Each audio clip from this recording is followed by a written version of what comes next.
मेरे को नहीं लगता कोई फ़ायदा है, क्योंकि नॉन क्लिनिकल ब्रांचेस में दो ही चीज़ें हैं, जैसे मैं अभी बोल चुकी हूँ। एक तो रिसर्च में चले जाओगे, अब जैसे माइक्रो की बात कर ले तो आपके पास डीएम भी अवेलेबल है ना। माइक्रो आपका वायरोलॉजी की तरफ आप जा सकते हो, एंड आगे जाके हिमेटोलॉजी की तरफ जा सकते हो आप, इन्फेक्शियस डिसीजेस की तरफ जा सकते हो। हिमेटोलॉजी डीएम जो आपका आफ्टर फिजियोलॉजी है ना, फिजियोलॉजी की ब्रांच है जो।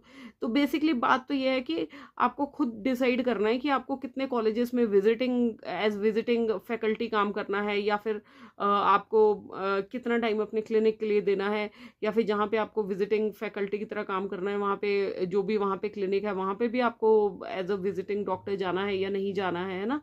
तो ये सारी चीज़ें हैं इसमें। बाकी तो कुछ नहीं है यार, आप जितने मर्जी वीडियोस देख लो। सैलरी की मैं बात कर लूँ, जो मेन सबको लगता है फैक्टर, तो देखो भाई सैलरी का ऐसा है, प्राइवेट मेडिकल कॉलेजेस में आप जाओगे ना, एमबीबीएस के प्राइवेट मेडिकल कॉलेजेस में, तो बिटर ट्रूथ ये है कि आपके जो नॉन क्लिनिकल ब्रांचेस हैं तो इनको जब आप जाते तो 70 to 80 के पर मंथ इतना ही है। एंड ये भी, और गवर्नमेंट में चले जाते हो तो वहाँ पे तो फिर भी 1.2 lakhs पर मंथ है।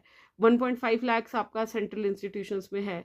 एंड सेंट्रल इंस्टीट्यूशंस में एक बार घुस जाते हो तो वहाँ तो फिर obviously there is no end ना।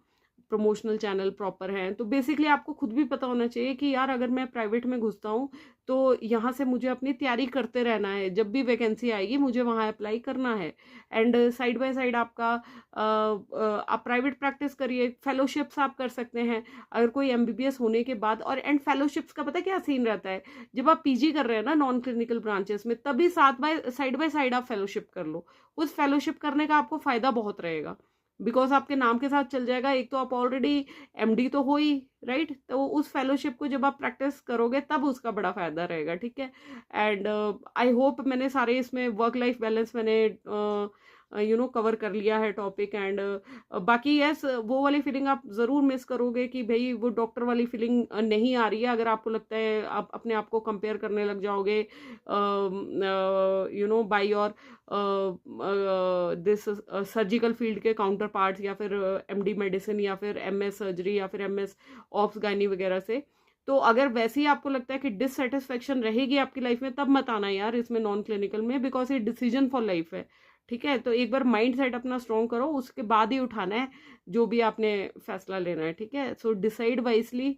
आई can just give you suggestions as many others might be giving you suggestions, but the final decision should be yours, keeping in regard all the pros and cons, right? So all the very best to all the future docs and medical officers जो भी हमारे specialisation करना चाहते हैं, all the very best to you.